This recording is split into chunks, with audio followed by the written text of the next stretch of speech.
In this session, we will review some reporting options in Construction Payroll for Sage Intacct. Now that you have your payroll processed and posted, we'll click around and show you a couple places you can pull out some reporting for the system.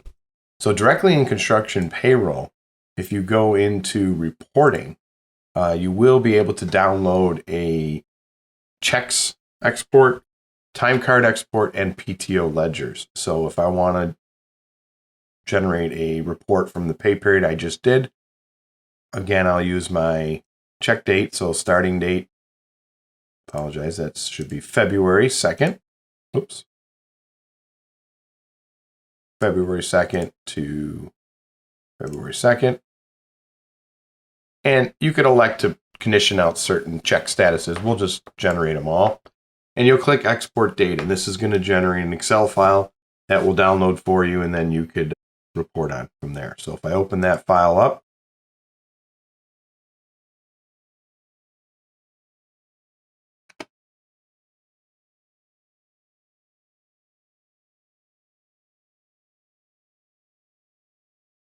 I'll enable editing, and you'll notice it provides several tabs for your reporting. The first tab is going to show you the individual time entry detail for that complete week, with everything listed as far as taxes, FICA, federal, all the way down. A very detailed spreadsheet for you here to analyze the data.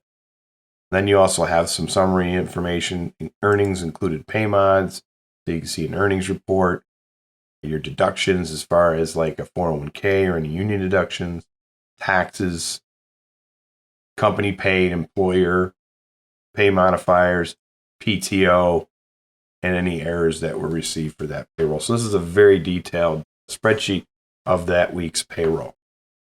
Within the system, since we've already posted through, we can run reports off different areas in the system as well, one being directly through General Ledger. So typically with our dashboards that we provide you, the Bangert deployment and the payroll workflow dashboard, we will provide you a couple other payroll reports that you can run off the menu.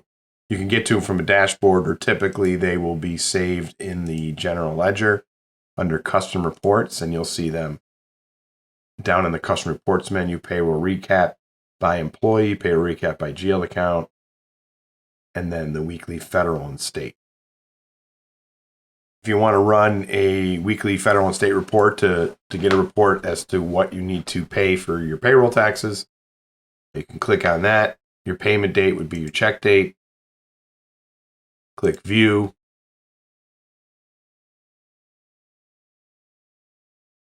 And let it generate. And you can maximize the screen here, and you can see here this report provides you an employee detail, but also lists the columns of the FICA, the Medicare, and the federal income tax, and with totals down at the bottom here for you. And you can export that out as well. You can email that, and you can also add it to a dashboard. The other report, you can see a recap by employee and a recap by your General Ledger account. So if I wanted to see a payroll recap by employee, I could click on that, click my payment date, and click View. And all these reports were created with either the Custom Report Writer or the ICRW reporting tool, and you can make various versions of this as well. So this report shows you a payroll recap by employee, and it will show you the taxes, the detailed costing, where it went to, what jobs, what cost code by employee. So you can get a recap as well. And those are just some of the reports that are in the system that you could run regarding payroll after you've processed and posted your checks for the week. Thank you.